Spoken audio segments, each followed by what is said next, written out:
Bonjour tout le monde, j'espère que vous allez bien. Aujourd'hui, comme vous en attendez probablement, je vais vous parler de deux outils qui vont pouvoir nous être utiles avec la clientèle présentant une DI et ou un TSA. Sans plus tarder, mon premier outil, vous le voyez, ça s'appelle Ligne directrice en matière de sexualité pour les personnes présentant une DI ou une DI et un TSA. Donc, c'est un document PDF de 35 pages qui a été conçu en 2015 par des membres de l'Institut universitaire en santé mentale de Montréal. Donc, vous voyez la belle équipe ici. Pendant que vous regardez ça, je vais vous dire, ça s'adresse aux professionnels, donc les intervenants, les éducateurs, mais aussi les gestionnaires d'établissements de soins de santé et services sociaux qui travaillent avec la clientèle ayant une DI, mais aussi ça s'adresse à la clientèle elle-même si jamais elle voulait s'informer en matière de sexualité ou de vie affective ou amoureuse. C'est un document informatif. Le but, c'est, en gros, là, je vais vous montrer la page où c'est écrit, c'est de reconnaître, en gros, des droits pour les personnes ayant une DI. Donc, droit à l'expression de la vie affective et sexuelle, et aussi d'avoir accès à une évaluation, une intervention qui est adaptée à la situation de la personne, mais aussi d'obtenir des services requis en matière de vie affective et sexuelle. Pour les intervenants, c'est vraiment de donner des lignes directrices par rapport aux comportements qui sont attendus, qu'est-ce qui est typique ou atypique. Puis justement, ça aide à façonner les interventions. Puis pour le programme et l'établissement, c'est un peu la même chose. De bien informer pour que, entre autres, les gestionnaires puissent bien soutenir les interventions des éducateurs spécialisés. Puis justement, là, que toute l'équipe s'entende, ait les mêmes connaissances, puisse mieux intervenir avec la clientèle ayant une DI avec ou sans TSA.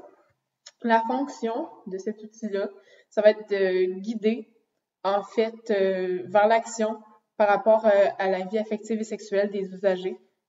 Parce que, oui, c'est des aspects qui sont intimes, mais c'est très important d'en parler. Puis que ça soit considéré, discuté et analysé au lieu d'être évité ou ignoré, parce que, veux pas, la sexualité, c'est quand même un sujet tabou. Puis surtout pour les personnes ayant une DI, parce que ça rajoute une différence. C'est sûr que ça peut être tabou même pour certains professionnels qui travaillent avec cette clientèle-là. Donc là, je vous le montre aussi en même temps pendant que je parle. Euh, c'est un document qui devrait être utilisé comme un guide informatif qui peut être consulté par les personnes présentant une DI et leurs proches, aussi avec tout intervenant là, qui travaille avec eux. Et c'est ça, donc les professionnels qui interagissent avec les personnes ayant une DI et qui doivent intervenir avec celle-ci. La façon de se procurer l'outil, pour moi, ça a été assez simple. Vous connaissez probablement le site Les Trésors en éducation spécialisée. En cliquant dans l'onglet clientèle, déficience et ensuite déficience intellectuelle, on arrive à la page où j'ai trouvé l'outil. Donc, il va être juste ici. Ça, c'est vers le PDF. Puis, je vous montre aussi ce que j'avais mis dans mon Canva sur Word. Donc, c'est ici. Il y a un ISBN aussi. J'ai écrit toutes les étapes, tout ça. Et il y a plusieurs façons de se le procurer aussi, cet outil-là. Donc, je reviens où j'étais.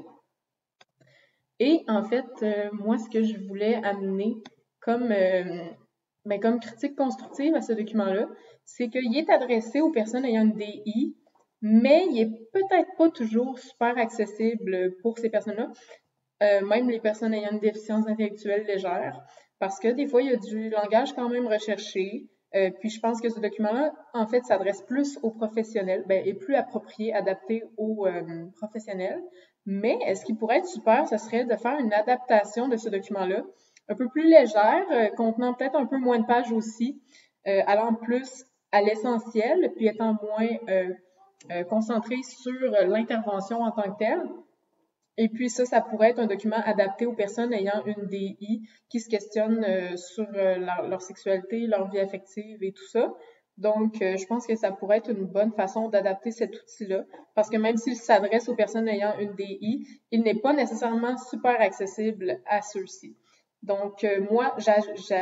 Excusez-moi, J'utiliserais cet outil-là avec une clientèle comme la clientèle de la maison des adultes, qui était mon dernier lieu de stage, parce que je pense que c'est vraiment le genre de milieu où ça pourrait vraiment être bien utilisé. Moi, ce que je ferais en particulier, c'est que je lirais ce document-là de fond en comble, puis aussi je le distribuerais aux élèves qui auraient besoin d'informations en matière de sexualité, puis aussi de vie amoureuse. Donc, moi aussi, en lisant, ce que ça ferait, c'est que je pourrais mieux les accompagner dans leur questionnement, dans leur cheminement. Donc, c'est ça, bien répondre à leurs questions et tout ça également. Donc, mon deuxième outil, c'est le manuel Comment être un super copain, qui est pour enseigner à des enfants qui ont un développement typique comment augmenter les compétences sociales de leurs camarades qui auraient un TSA ou autre TED. Donc, c'est vraiment un outil qui s'adresse aux parents d'enfants ayant un TSA ou un TED, mais aussi aux enseignants, donc aussi les éducateurs, les intervenants, les professeurs qui travaillent avec la clientèle présentant un TSA. Des enfants, bien sûr, on parle ici d'enfants. Et en fait, c'est ça, c'est un document informatif qui a été adapté d'un autre livre en anglais là, qui a été... C'est ça. Il est écrit ici, vous pouvez le lire. Pendant ce temps-là, je vais vous parler du but et de l'objectif de ce document-là. En fait, c'est d'améliorer les compétences sociales des enfants présentant un TSA ou un TED en les jumelant avec des élèves qui ont un développement typique, qui ont des bonnes compétences sociales aussi. Donc, c'est vraiment une technique pour aider aux jeunes ayant un TSA à développer beaucoup de compétences, surtout au niveau social. Donc, c'est pour transmettre aux parents, aux enseignants, donc aux adultes, des stratégies qui pourront, eux, transmettre à des enfants qui ont un développement typique pour qu'ils les utilisent avec leurs camarades ayant un TSA, par exemple. Donc, la fonction, c'est vraiment d'orienter l'adulte dans l'application de la technique d'enseignement, comme je disais. Donc, vraiment pour informer les parents puis les enseignants en tant que tels. La façon de l'utiliser aussi, il y a le petit manuel Comment être un super copain, qui est pour le jeune ayant un développement typique, qui va être jumelé avec le jeune ayant un TSA qui a besoin de faire, d'apprendre au niveau social, par exemple. Donc, voici un peu de quoi ça a l'air. Et là, je vais vous montrer encore une fois comment je me le suis procuré. Donc, lien vers le PDF. Il y a plusieurs façons de se le procurer, je ne vous le cacherai pas. Moi, c'est ça, j'ai été sur le site Les Trésors en éducation spécialisée en suivant ces étapes-là. Et puis, c'est ça, il y a plusieurs liens. Puis, il faut utiliser le livret illustré que je viens de vous montrer avec le jeune qui a un développement neurotypique, un développement typique pour que justement lui puisse bien accompagner le jeune ayant un TSA. Donc, justement, ça m'amène des exemples d'utilisation pour moi. Ce qui me vient tout de suite en tête, ça va être si je travaillais dans une école primaire, par exemple, j'avais un ou deux jeunes qui avaient un TSA qui serait dans la classe. Je lirais de fond en comble ce document-là. Ben, pas lui, lui. Non, en fait, lui. Puis, justement, ça m'aiderait à faire un bon jumelage, puis à bien planifier mes séances. Donc, parce qu'eux, ils font vraiment aussi séance par séance. Et comme tu sais ici, ils disent vraiment, c'est toutes les sessions quoi faire. Et donc, c'est ça, ça m'aiderait à faire un bon jumelage pour que tous les jeunes impliqués là-dedans puissent développer beaucoup de compétences, mais surtout les jeunes ayant un TSA qui ont besoin d'apprendre aussi comment s'adapter à des situations sociales.